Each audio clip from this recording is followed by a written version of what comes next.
안녕하세요. 저는 현재 남편과 알콩달콩 행복하게 잘 살고 있는 30대 후반 여성입니다.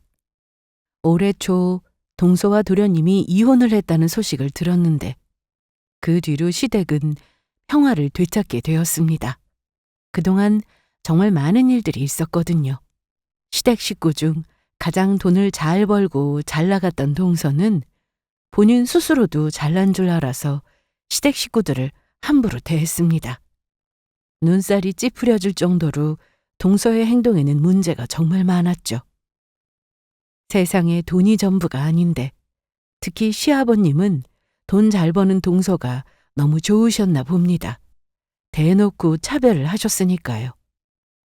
저는 동서를 보며 상종하고 싶지 않아 매번 무시하고 지냈는데 저보다 더 참고 사셨던 분은 바로 시어머님이었습니다. 동서를 예뻐하는 줄만 알았는데 참다가 폭발한 시모의 모습을 보고 정말 놀랐어요.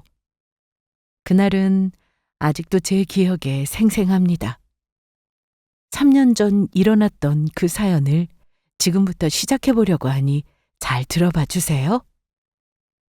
남편과 저는 31살 동갑내기로 만나 딱 1년 연애하고 결혼을 했습니다. 어릴 적 한 동네 살던 소꿉친구여서 길게 연애할 필요도 없었습니다. 서로를 너무 잘 알고 있었기 때문이었죠. 남편에게는 1살 어린 남동생이 있었는데 저한테는 서방님이죠. 서방님은 저희보다 결혼을 일찍 해서 가정을 꾸리고 살고 있었습니다. 제가 남편과 결혼할 때 동서와 몇 번 만나긴 했는데 분명 저보다 나이가 어렸지만 형님 포스가 느껴졌습니다. 그런데 그게 저보다 더 생각이 깊거나 지혜롭거나 어른스러워서가 아니라 그렇게 되고 싶어 하는 것처럼 보였습니다. 그리고 저보다 먼저 시집을 와서 텃세도 부리는 것 같았고요. 그럼에도 저는 동서와 정말 잘 지내보고 싶었습니다. 하지만 동서라는 여자와 같은 공간에 있으면 기싸움의 느낌을 받곤 했습니다. 그리고 은근히 제 자존심을 건드리기도 했고요. 시댁에서 만날 때마다 제 속을 긁어대는데 제가 또 그런 거에 반응해서 소가리를 할 사람은 아니었습니다. 남편이나 저나 동서의 행동을 보면서 유치하다고 생각했습니다. 자기야, 동서는 시집 오고 나서부터 쭉 저랬어? 그랬던 것 같아. 원래 성격이 그런 것 같긴 한데 그걸로 뭐라고 할 수도 없고 자기도 그러려니 해. 남편은 제 앞에서 동서에 대해 말하는 것을 조심스러워했는데 굳이 말하지 않아도 행동을 보면 알 수 있었습니다. 별로 가깝게 지내고 싶어 하지 않는다는 것을요. 동서는 시댁에서 대접받고 있었는데 그 이유는 딱 하나였습니다. 사업을 하면서 돈을 잘 벌고 있었기 때문이었죠. 처음에 저는 잘 몰랐는데 돈을 잘 버는 며느리가 들어왔다며 아버님이 되게 좋아하셨다고 합니다.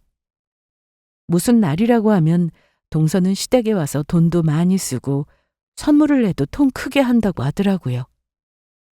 아버님은 그런 동서를 보고 항상 최고라고 치켜 세워주었다고 했습니다. 그런데 제가 결혼 후 시아버님의 첫 생신날 동서가 저와 기싸움을 하고 있는 것 같은 느낌을 받았습니다. 이날 집에서 다 같이 식사 후 케이크를 꺼내 사진 촬영을 하려고 했는데 아버님 옆에 앉아있던 저를 밀치고 동서가 그 사이에 앉았습니다. 나오라고 할 수도 없고 아버님은 동서가 옆으로 바짝 붙으니 더 좋아하셔서 저는 다시 자세를 바로 하고 웃으면서 사진을 찍었습니다. 동서는 은근히 저를 견제하는 것 같았는데 그래도 남편이 있어서 동서가 원하는 대로 잘 되지는 않았습니다. 케이크까지 다 먹고 나서 가족들과 얘기를 나누던 중 저와 사이를 두고 양쪽에서 남편과 동서가 서로 얘기를 하게 됐습니다. 물론 동서가 일부러 제 옆에 와서 남편에게 말을 걸었죠. 아주버님, 그 넥타이 어디서 사셨어요? 아, 이거 오래전에 산 건데. 그래요?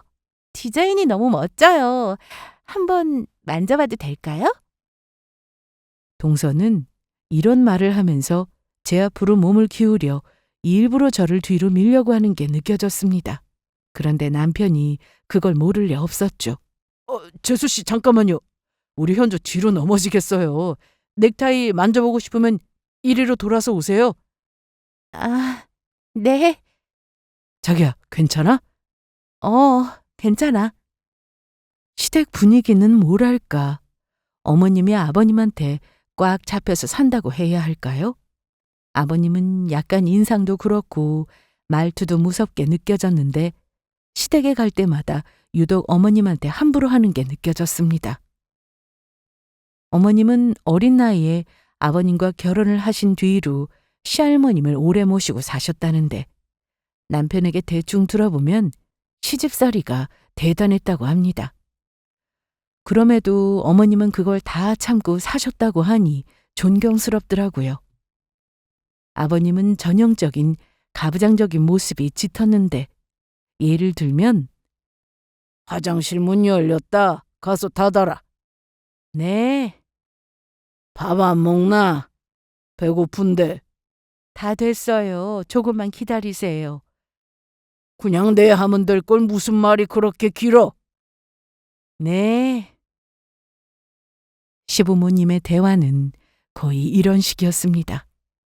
특히 아버님은 본인이 화장실을 쓰고 나와서 불을 깜빡하고 안 끈 것도 어머님 탓을 하며 전기세 네가 낼 거냐며 호통을 치는 그런 분이셨습니다. 옛날 분이시고 이렇게 살아오셔서 다 그러려니 하고 사는데 동서가 참 못된 게 이걸 이용하더라고요. 유치한 표현이지만 시아버님을 완벽한 자기 편으로 만들었습니다. 그리고 시부가 시모를 무시하는 모습을 그가 많이 봐왔기 때문인지 동서도 시어머님에게 함부로 대할 때가 많았습니다.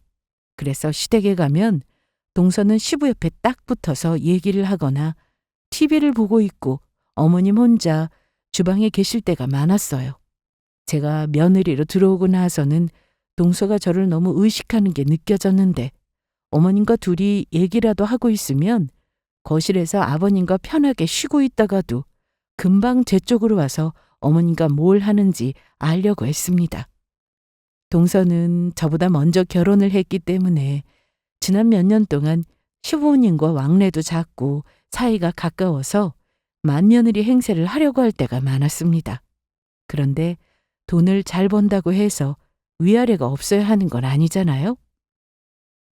저는 서로 기본적인 예의는 지켜야 한다고 생각했습니다. 그렇다고 제가 형님 노릇을 하겠다고 한 것도 아니고 기본만 지키자는 건데 동서는 그걸 지킬 생각이 전혀 없어 보였어요. 동서는 한마디로 예의가 정말 없었습니다. 그런데 예의만 없는 게 아니라 할 줄 아는 것도 없었죠. 음식도 할 줄 모르고 시댁에서 손 하나 까딱 안 하는 그런 사람이었어요. 제사가 많은 시댁이었기 때문에 시댁에 가면 어머님과 제가 음식 준비를 해야 했습니다. 동서는 전혀 하지 않더라고요. 그래도 동서에게 뭐라고 하는 사람은 없었습니다. 아버님이 유독 동서 아끼니까 어머님도 별 말씀하지 않으셨죠. 어머님, 그동안 제사 준비를 혼자 하셨어요? 그게 뭐 어렵다고. 그래도 여럿이 같이 하면 좋잖아요. 우리 현주가 도와주니까 좋긴 해. 편하다. 어머님과 음식을 하면서 대화를 나누고 있었는데 동서가 주방으로 들어왔습니다. 뭐가 그렇게 즐거우세요? 뭐가? 밖에서 웃음소리 나던데. 아무것도 아니야. 동서는 나가서 쉬어. 형님도 하시는데 저도 해야죠. 저 뭐 할까요? 현주 말대로 나가서 그냥 쉬어. 주방도 좁고 우리 둘이 하면 돼. 에이, 저도 할래요, 어머님. 동서는 나가서 쉬는 게 도와주는 거야. 그랬더니 동서가 이를 악물고 말하더군요. 저도 한다면 해요. 이거 계란 좀 풀어놓을까요? 전 부칠 때 필요한 거 맞죠? 맞아. 그럼 동서가 해줘. 동서는 얼굴이 붉어진 채로 넓은 대접을 가져와 계란을 하나씩 깨서 풀었습니다. 해보니 별거 아니네요. 재밌다. 그런데 동서, 계란 푸는 걸 처음 해본 거야? 아, 저희 집에 도우미 아줌마 오셔서 음식을 다 해주시거든요. 아, 그래? 보세요. 저 잘하죠? 그래. 잘한 것 같네. 어, 이게 뭐야? 계란 껍질이 너무 많이 들어갔는데? 이거 원래 껍질이 조금 들어갈 수 있는 거 아니에요? 안 돼. 그러면 위생적이지도 못하고 먹었을 때 씹히잖아.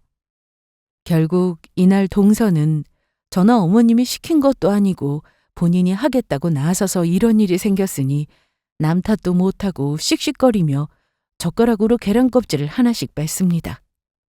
남편의 말대로 저는 동서와 거리를 두며 지냈는데 제가 굳이 그렇게 하지 않아도 거리는 좁혀지지 않았습니다. 동서가 저를 싫어하는 게 느껴졌거든요. 특히 동서는 시댁에 오면 무조건 칭찬을 받아야 했습니다. 그것도 저와 비교해서 말이죠. 돈 잘 버는 동서를 아버님이 무척이나 좋아하고 아꼈는데 동서가 시댁에 용돈도 두둑히 들여서인지 어머님도 동서한테 함부로 하지 못하셨습니다. 동서가 하는 일은 의류 도매업이었어요. 거래처도 많고 오래 일해서 돈도 많이 번다고 했는데 서방님과 결혼 후 일이 더 잘 풀렸다고 했습니다. 그래서 시댁에서 해준 신혼집을 팔고 더 좋은 집으로 이사 갔다고 했는데 아무리 잘 나간다고 해도 사람이 겸손하지 못하니 저도 어울리고 싶은 생각은 들지 않았습니다. 제가 결혼하고 시댁에 갔을 때 동서와 저는 서로 말을 편하게 하기로 했는데 뭐 그렇게 궁금한 게 많은지 캐묻듯이 저에게 질문을 했습니다. 형님은 무슨 일 하세요? 그냥 사무 봐. 그래요? 회사는 커요? 위치는 어디예요? 아, 연봉은 얼마나 돼요? 친한 친구도 이런 식으로 질문을 하진 않을 겁니다. 궁금한 건 알겠는데 제 신상을 캐듯 이런 질문들은 너무 짜증이 났습니다. 목소리도 하이톤에 잘난 척 심한 말투여서 자세히 말하고 싶지 않아 그냥 대충 얘기하고 말았습니다. 자세히 말하면 꼬리에 꼬리를 문 질문들이 쏟아질 것 같더라고요. 그래서 동서는 제가 사무보조 일을 하는 직장인으로 알고 있었습니다. 실제로 저는 외국계 중소기업에 다니고 있었는데 중소기업이긴 하지만 이름만 말하면 알 정도로 잘 알려진 회사였어요. 그리고 해외 영업 담당으로 일하고 있었습니다. 해외 바이어와 화상으로 미팅을 자주 하고 해외 지사에서 메일이 오면 번역하는 일도 했고요. 결혼 전 시댁에 인사를 드리러 갔을 때 시부모님께도 제 업무에 대해서 말씀드렸지만 잘 모르셔서 두 분도 제가 그냥 회사에 다니는 걸로만 알고 계셨습니다. 시댁 분위기도 어떤지 대충 파악했고 동서라는 사람도 어떤 사람인지 알고 나니 별로 가까워지고 싶은 생각은 들지 않았습니다. 하지만 어딜 가든 사람의 기본 도리라는 게 있기 때문에 동서한테 예의는 갖췄습니다. 동서가 하는 대로 똑같이 함부로 말하고 행동하는 일은 없었네요. 형님으로서 유치하게 동서와 똑같이 구는 건 아니다 싶었으니까요. 시댁에서 동서를 보면 저에 대한 감정이 어떤지 대충 느낄 수 있었는데요. 저희 신혼집에 동서가 놀러와서 하는 말을 들으니 더 정확히 알 수 있었습니다. 어느 날 동서한테 전화가 왔는데 갑자기 집에 놀러 오고 싶다고 하더라고요. 서방님하고 같이 온다기에 알겠다고 했습니다. 그리고 당일 대접할 음식을 미리 준비해 놓고 기다렸는데 큰 화분을 들고 동서가 찾아왔습니다. 그런데 서방님은 급한 일이 있다고 해서 동서 혼자 왔습니다. 어머, 이게 뭐야? 엄청 크다. 이게 실내 인테리어에도 좋고 공기 정화에도 좋은 식물이래요. 아, 그래? 고마워. 집이 생각보다 아담하네요? 둘이 살기엔 딱 좋아. 네. 식사 때보다 일찍 왔길래 커피를 내려주고 있었는데 동서는 집안 곳곳을 살펴보며 신혼가구와 가전을 비교하기 시작했습니다. 어머, 형님. 이 냉장고 어디서 사셨어요? 그거 친구들이 돈 모아서 결혼 선물로 사줬어. 아, 그래요? 저 이번에 가전 싹 바꿨는데 이 모델보다 한 단계 위 제품으로 샀거든요. 이왕 선물해주는 거 더 좋은 걸로 사주지. 형님 친구분들 너무했다. 난 모델 잘 몰라. 기능 괜찮고 등급 좋고 디자인 깔끔하면 되지 뭐. 동서는 보여지는 게 정말 중요한 사람이었습니다. 집안의 가구를 누가 그렇게 들여다본다고 무조건 최고로만 해야 한다고 생각하는데 저와는 생각이 달라도 너무 달랐네요. 이건 한 20만 원 정도 하겠네요? 어떻게 알았어? 딱 보면 알죠. 재수 씨 그만 앉으세요. 커피 시켰어요. 네.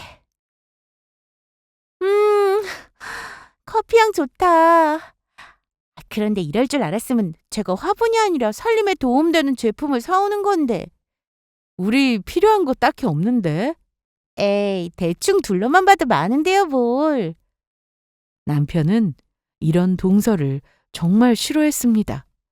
자기 동생의 아내니까 기본 예의만 지키며 사는 거였어요. 동서는 이날 제가 만들어준 파스타와 등갈비를 먹으면서도 뭐가 덜 들어간 것 같다며 유명 식당의 음식 맛과 비교를 했습니다. 저는 밖에서 사 먹는 것보다 우리 현주가 해주는 게 제일 맛있던데. 뭐야, 지금 형님 앞이라고 그러시는 거죠? 정말인데? 저희는 결혼하고 배달 음식 거의 안 시켜 먹었어요. 거의 집에서 만들어 먹고. 동서는 입을 삐죽 내밀며 저와 남편이 하는 말에 동의하지 못하겠다는 표정을 지었습니다.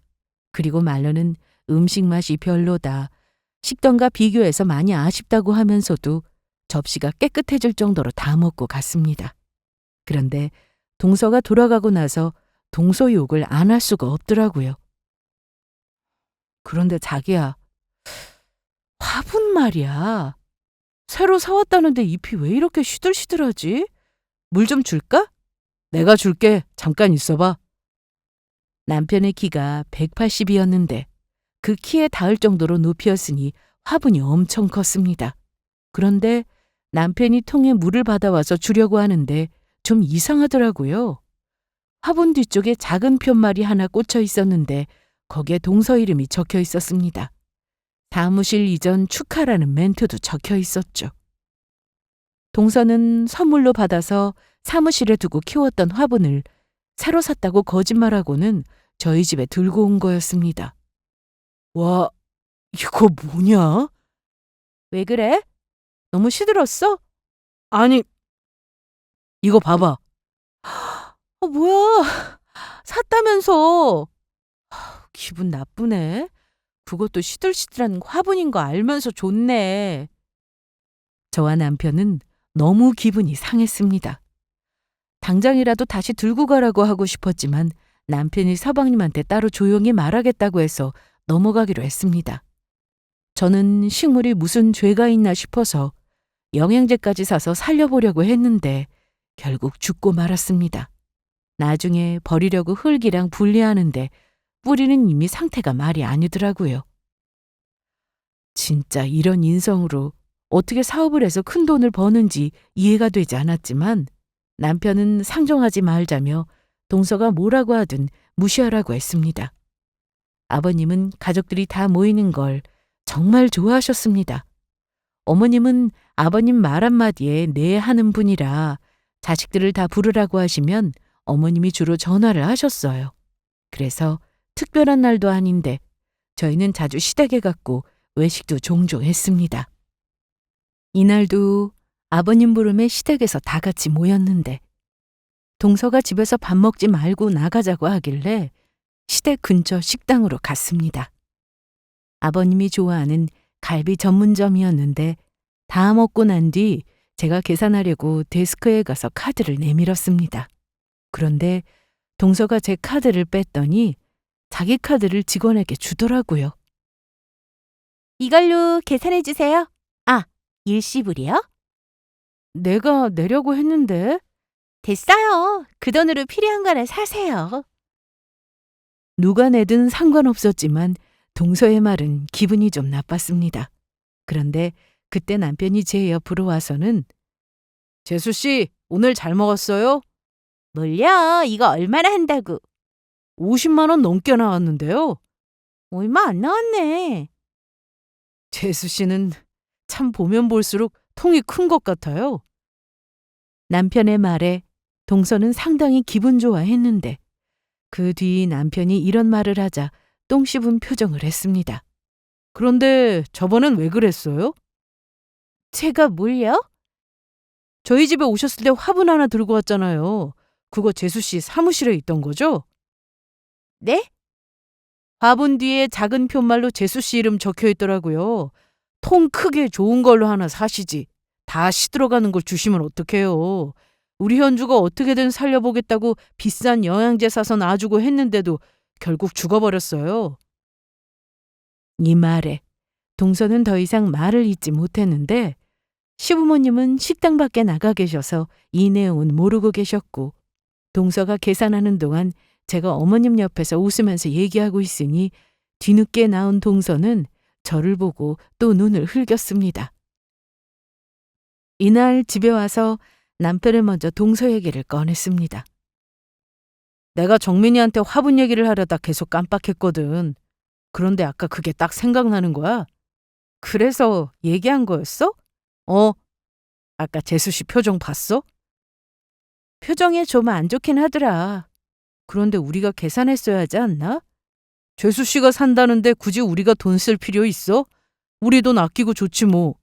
그리고 당신이 무슨 일하고 얼마나 버는지 재수 씨도 언젠가 알게 될 텐데 실컷 잘난 척 하라고 해. 당신 너무 신경 쓰지 말고. 난 신경 안 써. 어머님이 걱정이지.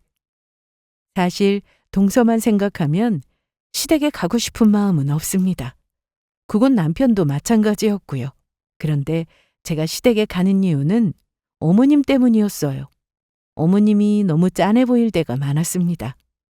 시댁은 제사가 정말 많은 집이어서 제가 안 가고 싶어도 안 갈 수가 없었고 제가 빠지면 어머님이 혼자 다 준비를 하셔야 했기에 싫어도 갔습니다. 시댁에 가면 어머님은 저에게 너무 미안해 하셨어요. 힘들지? 괜찮아요. 저야 뭐 하는 것도 없는데. 왜 없어? 이거 다 현주 네가 했잖아. 저는 어머님 보조나 했죠. 내가 어떻게든 이 많은 제사 다 없앨 거니까 너무 걱정하지 마. 어머님은 저에게 제사를 절대로 물려주는 일은 없게 하겠다고 하셨습니다. 그런데 아버님을 보면 그럴 가능성은 희박해 보였죠. 그런 얘기를 주방에서 나누고 있었는데 아버님이 들으시고는 크게 호통을 치셨거든요. 뭐? 제사를 없애? 누구 맘대로? 여보, 잘하는 짓이다. 며느리 앞에서 지키지도 못할 약속이나 하고. 할 만큼 했잖아요. 우리 며느리들한테는 제사 물려주지 맙시다. 말도 안 되는 소리! 한 번만 더 그딴 소리 해봐 아주 그냥. 시댁에서 아버님의 파워는 정말 셌습니다. 그래서 어머님은 아버님과 대화를 하실 때면 끝까지 말씀을 이어가지 못하셨어요. 남편이나 서방님도 굳이 말리지 않았는데 아버님의 성격을 잘 알았기 때문이었죠. 말려봤자 어머니만 힘들었으니까요. 남편이 어렸을 때 아버님이 하도 소리를 지르고 어머님한테 함부로 해서 대든 적이 있다고 했는데 아버님은 남편이 아닌 어머님한테 뭐라고 하셨답니다. 자식 교육 똑바로 시키라면서 말이죠.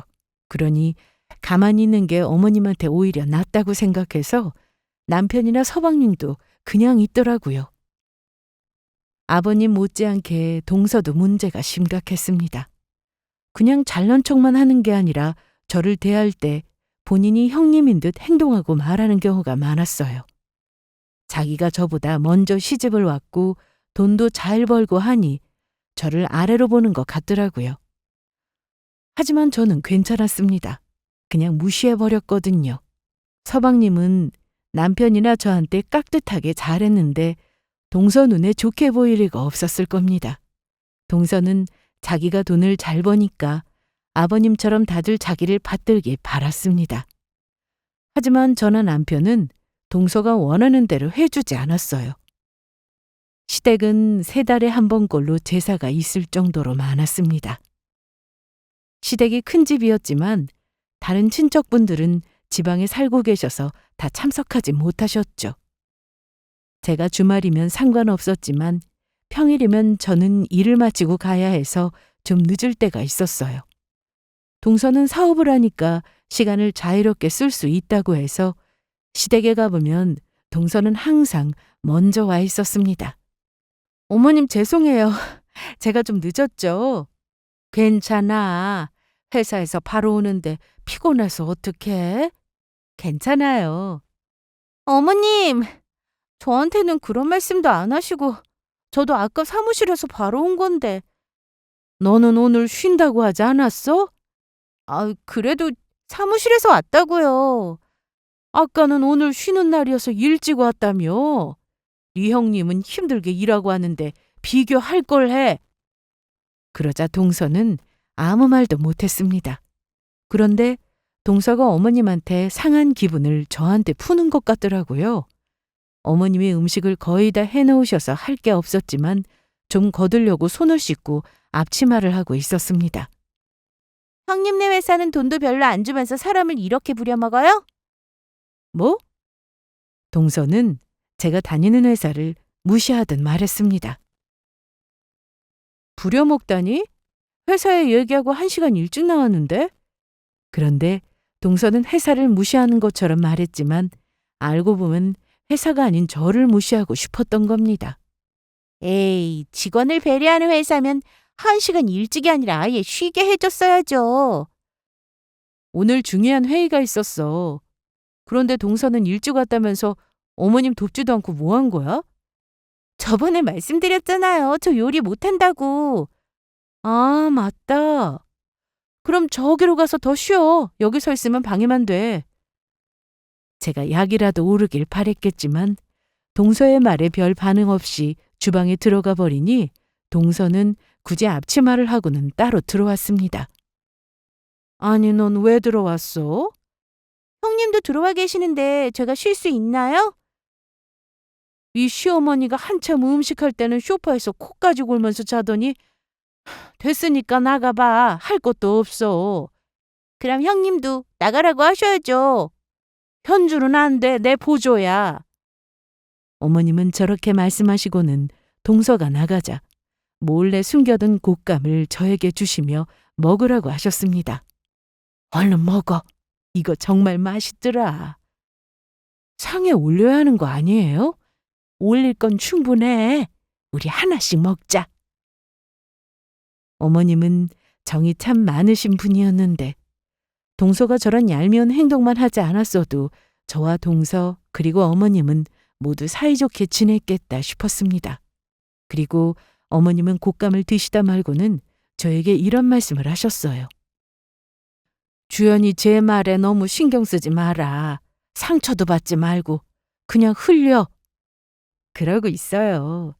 내가 봐도 한 대 때려주고 싶을 정도인데 너는 오죽하겠어? 어머님, 저 정말 별로 신경 안 쓰이니까 제 걱정은 마세요. 그럼 됐어. 자, 음식 다 됐으니까 제사 얼른 지내고 끝내자. 네. 그렇게 어머님과 저는 시간이 갈수록 사이가 가까워졌습니다. 누가 보면 저와 어머님이 동서를 소외시킨다고 볼 수 있지만 현실은 그 반대였습니다. 아버님 옆에만 있는 동서는 어머님도 무시할 때가 많았으니까요. 어머님이 동서에게 뭐 좀 하라고 심부름을 시키면 꼭 아버님께 똑같이 물어보고는 자기가 하는 게 맞냐고 했습니다. 그럼 아버님은 어머님한테 동서 시키지 말고 직접 하라고 하십니다. 그럼 어머님은 동서한테 그 어떤 심부름도 시키지 않으세요. 아버님과 어머님은 살면서 한 번도 해외여행을 가보신 적이 없다고 하셔서 동서네와 상의 후 어버이날에 여행을 보내드렸습니다. 어머님은 한사코 거절하셨지만 이모님도 함께 간다고 하셔서 가셨어요. 다녀오신 뒤 어머님은 정말 많이 좋아하셨는데 그로부터 한 달 뒤 어머님의 생신이 다가오고 있었습니다. 형님, 곧 어머님 생신인데 선물 뭐 할지 결정하셨어요? 아, 우리는 선물 말고 현금 드릴까 하는데? 네? 그럼 좀 부담되지 않으세요? 적당히 드리면 되지. 왜? 얼마 전에 여행 경비도 내셨는데 현금 드릴 형편이 되시나 해서 여쭤봤어요. 동서가 제 속을 긁으려고 하길래 저는 웃으면서 말해줬습니다. 그럼 형편 되니까 현금으로 드린다고 하는 거지. 동서도 참 별 걱정을 다 한다. 동서는 시댁에서 제일 잘나고 싶어 하는 사람인데 제가 별 반응이 없고 동서의 말에 타격도 없으니 되게 약올라 했습니다. 동서는 명절에 안 오고 놀러 갈 때도 많았는데 시부모님은 절대로 뭐라고 하지 않으셨어요. 동서가 시댁에 용돈을 자주 들이다 보니 하는 짓이 마음에 안 들어도 그냥 참으셨는데 동서의 행동은 점점 도가 지나쳤습니다. 어머님은 아버님 때문에 계속 참고 사셨는데 동서가 시어른을 알기를 우습게 하니까 벼르고 계셨습니다. 동서는 사업을 한답시고 음식이라고는 한 번도 안 해본 그런 사람이었는데 서방님도 자기 아내가 경제력이 좋으니 다 참고 사는 것 같더라고요.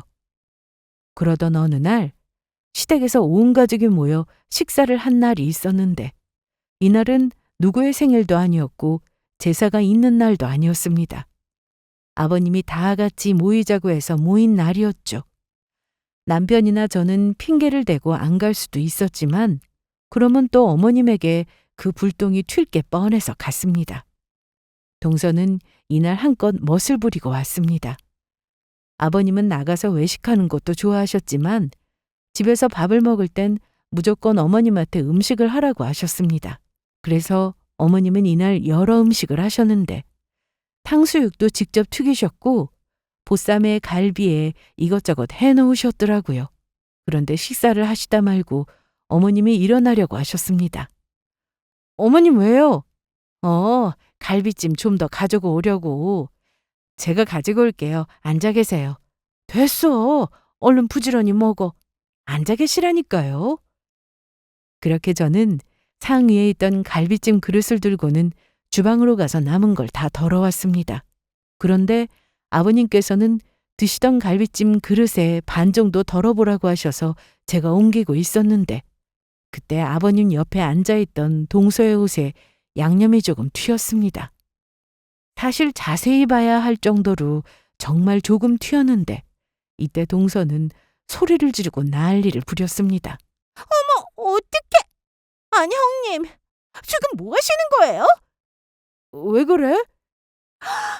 이거 보세요. 양념이 제 옷에 튀었잖아요. 짜증나. 이거 어떡하실 거예요? 이거 비싼 브랜드예요. 이거 대체 얼만 줄 알아요? 진짜 못 배웠으면 잡일이라도 잘해야지. 음식 옮기는 거 그거 하나 똑바로 못해요? 동서는 심지어 울기까지 하면서 계속 어떡하냐는 말만 반복했습니다. 미안해 동서, 내가 실수로 그랬다. 세탁비 줄게. 아니, 이거 실크라서 드라이 맡겨도 100% 얼룩 남는 거라고요. 이거 어쩔 거예요? 아니, 아무리 못 배워도 그렇지. 딱 보면 이거 비싼 옷이라는 거 모르나? 동서가 울먹울먹하니까 시부까지 나서서 집안이 시끄러워졌습니다. 그래, 큰애야. 조심 좀 하지. 아무것도 모르는 내가 봐도 비싼 옷인 것 같은데 이거 물어주려면 돈 좀 들겠구나. 얼른 새로 사준다고 하고 달래줘라. 우리 둘째 그만 울어. 뭐 이런 걸로 울고 그러냐? 아버님, 이거 제가 제일 아끼는 거란 말이에요. 한정판인데 형님이 무슨 수로 이걸 사와요? 너무 짜증나 죽겠어요. 그런데 그때 어머님이 조용히 자리에서 일어나시더니 주방으로 가서 뭔가를 들고 오셨습니다. 어머님 손에 들려있던 건 바로 가위였어요.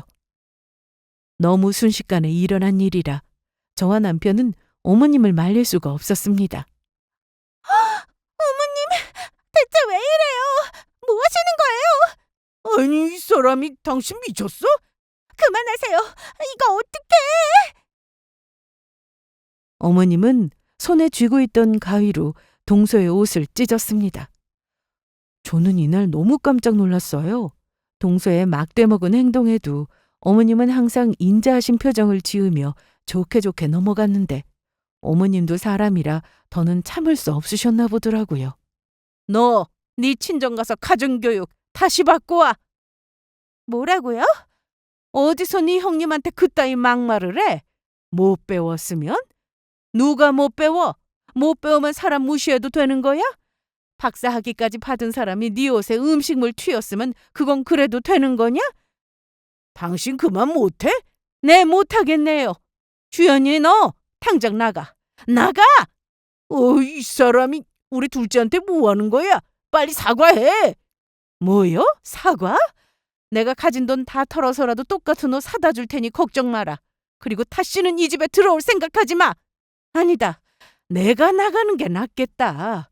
어디 당신 좋아하는 둘째 며느리랑 잘 살아보세요. 그러면서 어머님은 제 손을 꼭 잡으시고는 나가자고 하셨습니다.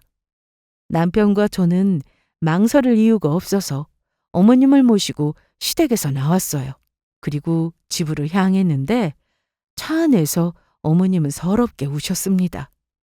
아이, 엄마, 그만 오세요. 네? 내가 긴 세월 동안 시집살이 한 것도 억울한데 그것보다 더 참기 힘든 게 뭐였는 줄 알아? 못 배웠다는 말이다. 어머님은 형편상 중학교도 겨우 나왔다고 했습니다. 어머님 친정에서 딸은 학교 갈 필요가 없다고 했는데 어머님은 학교가 너무 가고 싶다고 해서 중학교까지 겨우겨우 졸라서 다녔다고 하셨어요. 그런데 고등학교는 아무리 졸라도 안 된다고 하셨대요.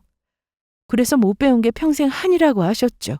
문제는 아버님이 어머님의 이런 상황을 다 아시면서 결혼하셨는데 결혼 생활 내내 툭 하면 못 배워서 그렇다는 말을 입에 달고 사셨다네요. 그래서 이날 동서가 저한테 못 배웠다는 말을 꺼냈을 때 어머님이 참을 수가 없었다고 하셨습니다. 집에 도착 후 어머님은 좀 진정이 되신 것 같았는데 여전히 힘들어 하셨어요. 미안해, 현주야. 너한테 이런 모습 보여서. 저한테 왜 미안하세요? 저 신경 쓰지 마세요. 엄마, 나 솔직히 아까 엄마가 가위로 옷 찢을 때 너무 통쾌했어. 아깐 정말 제정신이 아니었다. 어머님 계시고 싶은 만큼 여기서 지내세요. 같이 살아도 좋고요. 역시 우리 현주 최고다. 내가 뭐 눈치도 없는 시어머니인 줄 알아? 곧 가봐야지. 엄마, 현주 말대로 해요. 아버지도 이번엔 엄마 없이 살아보셔야 엄마의 소중함을 알죠. 저는 어머님과 같이 사는 동안 불편한 건 없었습니다. 퇴근하고 집에 오면 어머님이 청소도 다 해놓으시고 맛있는 저녁도 해주셨죠. 감사하기도 했고 죄송했습니다. 그래서 주말에는 남편과 다 같이 나가서 어머님 입으실 옷도 사드리고 외식도 하며 시간을 보냈습니다. 그런데 당장 보름 뒤가 또 제사였어요. 아무래도 저는 시댁에서 첫째 며느리라 신경도 쓰이고 혼자라도 가서 해야 하나 싶어서 남편에게 조용히 물었습니다. 글쎄, 어떻게 해야 하나? 나라도 가서 하는 게 맞겠지? 그런데 어머님이 대화를 들으시고는 방으로 들어오셨어요. 하긴 뭐래. 현주 너 신경 쓸 거 없어. 어차피 며느리 들어오면 제사 끝낼 생각이었어. 아버님이 가만히 계실까요? 내가 이 집에 시집 와서 제사 지낼 때마다 네 아버지가 도와준 게 있는 줄 알아? 난 더 이상 이 집안 종노릇 그만할란다. 나도 이제 내 인생 살 거야. 내 손으로 차리던 제사 내가 그만한다는데 누가 뭐라고 해? 너 혹시라도 나 몰래 가서 제사 준비할 생각 하지 마. 알았지? 네, 어머님. 제사가 코앞으로 다가왔는데 어머님은 여전히 저희 집에 계셨습니다.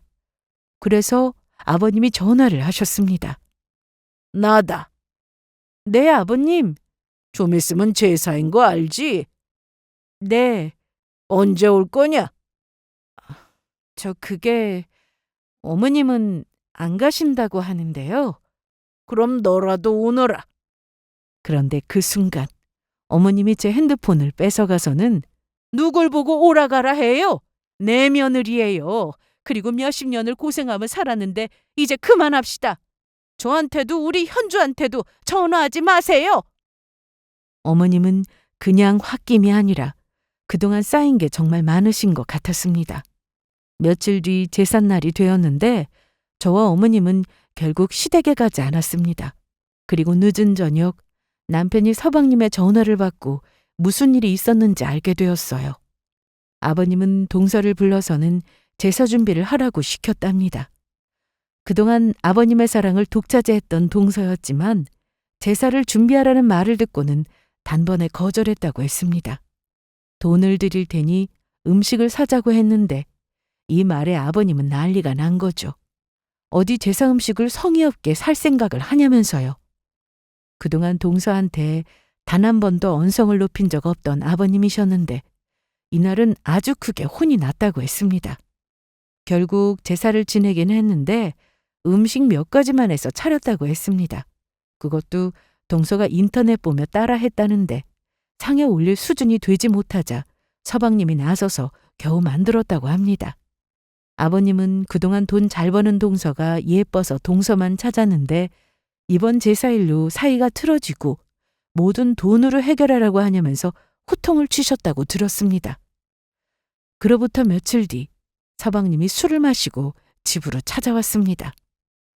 서방님, 형수님, 죄송합니다. 제가 술 한잔 했는데 취하진 않았어요. 엄마는요? 나 여기 있다. 술 마셨으면 집으로 갈 것이지 뭐하러 여기로 와? 이날 서방님은 남편에게 할 얘기가 있다며 찾아왔는데 저와 어머님도 옆에 앉아서 함께 들었습니다. 우리도 요즘 아버지 보러 안 가요. 그럼 식사는? 저번에 보니까 배달시켜 드시는 것 같더라고. 서방님도 이번 일로 동서나 시부나 다 싫어졌다고 했습니다. 동서 성격을 잘 알지만 자기보다 경제력이 있으니 그간 아무 말도 못하고 살았다고 하더라고요. 그래도 아닌 건 아니라며 자기도 이대로는 못 살겠다고 하면서 남편에게 하소연했습니다. 형, 내가 이렇게 사는 게 맞아? 어?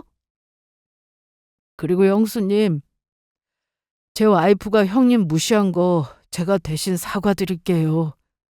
야, 임마. 사과는 재수 씨 보고 직접 와서 사과하라고 해.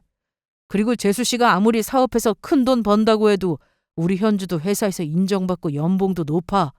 그리고 연봉이 많고 적고를 떠나서 어디 사람 배경으로 사람을 무시하냐? 그건 잘못된 거야. 집에 가서 재수 씨한테 똑바로 말해. 엄마도 그렇고 우리 와이프도 그렇고 함부로 할 사람 아니라고. 동서는 전문대를 나와서 일찍 의료 도매업에 뛰어들었다고 했습니다. 전문대가 문제가 아니라 고졸이어도 자기 적성에 맞는 일을 찾아 사업을 잘 꾸려나간다는 건 대단하고 정말 칭찬받을 만한 일이죠. 그런데 동서는 돈 좀 번다고 그걸로 시댁 식구들을 우습게 알고 함부로 하려고 했으니 그게 잘못됐다는 겁니다. 아버님은 혼자 지내시다가 자식들도 찾아오지 않으니 결국 어머니께 사과를 하셨습니다. 퇴근하고 집에 오니 아버님이 찾아오셨습니다. 얼른 짐 싸. 싫어요. 이 사람 진짜 사람이 적당히를 몰라. 난 할 만큼 하면서 살았어요. 이제 내 인생 살 거니까 우리 이혼합시다. 어머님은 갑자기 이혼 얘기를 하셨습니다. 저도 좀 놀랐어요. 뭐? 이혼? 네. 당신하고 더는 못 사니까 재산 분할하고 갈라서자고요. 그런데 아버님이 크게 호통을 치실 줄 알았는데 반응이 의외였습니다. 그러지 말고 애들도 보고 있는데 갑시다. 싫다고요. 제 말 끝까지 무시하는 거예요? 내가 잘못했어. 미안해. 앞으로 제사 지내지 마. 그래도 싫어요. 당신하고 살다간 심장병 걸릴 지경이라고요. 그러자 아버님은 저와 남편을 보고 있는데 무릎을 꿇으셨습니다. 그만하고 갑시다. 내가 앞으로 노력할게. 응? 어머님도 아버님이 이렇게까지 하실 줄 모르셨는지 놀라는 표정을 지으셨고 그렇게 한참 동안 말씀을 나누시다 짐을 싸서 가셨습니다. 이날 아버님은 종이 한 장과 펜을 달라고 하시며 어머님이 부르는 대로 각서를 쓰셨어요. 쥐장까지 찍으셨는데 이거 법적인 효력은 없겠지만 그래도 아들 며느리가 있는 자리에서 무릎까지 꿇고 쓰신 거니 어느 정도 다짐을 하고 오신 것 같았습니다. 그렇게 어머님이 시댁으로 들어가시고 난 뒤 저나 남편이 종종 시댁에 찾아갔는데 남자가 주방에 들어가면 큰일 난다고 하셨던 아버님이 설거지도 하시고 쓰레기도 버리시더라고요. 어머님 표정도 전보다 훨씬 밝아지셔서 더는 신경 쓰지 않아도 되겠다 생각했습니다. 동서는 그때 제사 이후로 시댁과 완전히 연을 끊다시피 살고 있었습니다. 사실 어떻게 살든 관심도 없었는데 서방님이 너무 힘들어하니까 듣기 싫어도 동서의 소식을 들을 수밖에 없었어요. 그렇게 잘 되던 사업은 조금씩 내리막을 걷고 있다고 했습니다. 오일이라는 게 유양이나 경기를 많이 타기 때문에 항상 잘 될 수는 없다고 했는데 그보다 동서의 인성이 문제였다고 하더라고요. 한창 잘 나갈 때 거래처에 갑질을 했는지 하나둘씩 거래가 끊기고 의류 공급이 잘 안 되자 매출도 안 나오고 재고 부담도 커진 거죠. 저라면 그 짓을 해놓고 절대 연락은 못할 것 같은데 동서는 저한테 전화를 했습니다. 회사 일로 바빠서 누군지 확인도 안 하고 바로 전화를 받았더니 동서더라고요. 어쩐 일이야? 형님, 잘 지내셨어요? 저 찾아뵙고 말씀드릴 게 있는데 시간 좀 내주실래요? 나 바쁜데. 그리고 한가해도 동서한테 내줄 시간은 없을 것 같아. 어쩌지? 그럼 전화로 말씀드릴게요. 1분 내로 끝내줘. 그러자 동서는 빠른 속도로 말을 하기 시작했는데 현재 사업이 어려워져서 급하게 자금이 필요하니 돈을 빌려달라고 하더라고요. 싫은데? 내가 왜? 형님, 그러지 마시고 연봉도 높다고 들었는데 이 정도 액수는 금방 해주실 수 있잖아요. 에이, 내가 아무리 연봉이 높아도 동서보다 많이 벌겠어? 앞으로 형님으로 깍듯하게 모실게요. 그 말은 그동안 나를 형님으로 생각하지 않았다는 거구나. 아니, 그건 아니고. 됐고, 난 동서 도와줄 생각 없어. 그리고 사과가 뭔지 아냐? 아, 맞다. 그날은 죄송했어요. 제가 너무 오바했죠. 그리고 형님이 그런 스펙을 가지고 있는 줄 몰랐어요. 동서 네가 미안한 마음이 있었으면 진작에 사과를 했겠지. 엎드려 절 받는 식의 사과는 받고 싶지 않네. 그리고 내가 그런 스펙이든 아니든 그런 배경으로 사람 판단하지 마. 넌 뭐 그렇게 잘났어? 어머님한테 가서 당장 사과하고 제발 인간이 되라. 동서는 제 말에 시댁에 가서 사과를 하면 혹시나 도와주는 건가 싶어 어머님을 찾아갔다는데 시부가 예전처럼 자기를 예뻐해주지 않으니 당황했다고 하더라고요. 어머님은 동서를 보자마자 난 너 같은 며느리 필요 없다. 그동안 영 끊고 살다 이제 와서 힘들다고 도와달라고? 제가 그동안 용돈도 두둑히 드렸는데 너무하신 거 아니에요? 네가 나한테 줬냐? 네 시아버지한테 줬지? 난 그 돈 써보지도 못했다. 도움 바랄 거면 네 시아버지한테 가서 말해라. 하지만 아버님도 동서를 전처럼 생각하지 않으셨기에 당장 돌아가라고 하셨답니다. 남편에게 전해 듣기로는 서방님과 동서는 사이가 매우 안 좋다고 했습니다. 사업이 망해가는 것도 문제였지만 그보다 그동안 동서의 행실 때문에 골았던 것들이 다 터졌기 때문이었죠. 이혼 얘기까지 나오는 상황이라는데 결국 동서는 사업을 접고 서방님이 급한 불도 꺼줬다고 했습니다. 그리고 서방님이 벌어오는 돈으로 생활을 하기로 했다는데 평소 씀씀이가 컸던 동서가 만족할 리가 없었고 불평이 이어지자 서방님은 계속 이혼 요구를 하는 상황이라고 하더라고요. 그날 이후로 저와 남편은 동서내에 신경을 아예 끊고 살았습니다. 시댁에는 자주 찾아가서 시부모님과 식사도 하며 지냈고요. 그러다 최근에 동서와 서방님의 이혼 소식을 들었습니다. 재산 문제로 결론이 나지 않은 채 결혼 생활을 이어갔다고 했는데 두 사람 모두 이건 아니다 싶었는지 최근 완전히 남이 되었다고 하더라고요. 이 일로 어머님도 신경을 많이 쓰셨는데 드디어 결론이 났다고 하니 어머님도 속 시원하다고 말씀하셨습니다. 현재 저와 남편 그리고 시댁은 아무 일 없이 잘 지내고 있습니다. 서방님과 이혼한 뒤 동서가 어떻게 사는지 전혀 알 수 없지만 어딜 가도 그런 성격으로는 오래 버티지 못할 거라 생각합니다. 제 사연은 여기가 끝입니다. 끝까지 들어주셔서 감사드리며 여기서 이만 마치도록 하겠습니다.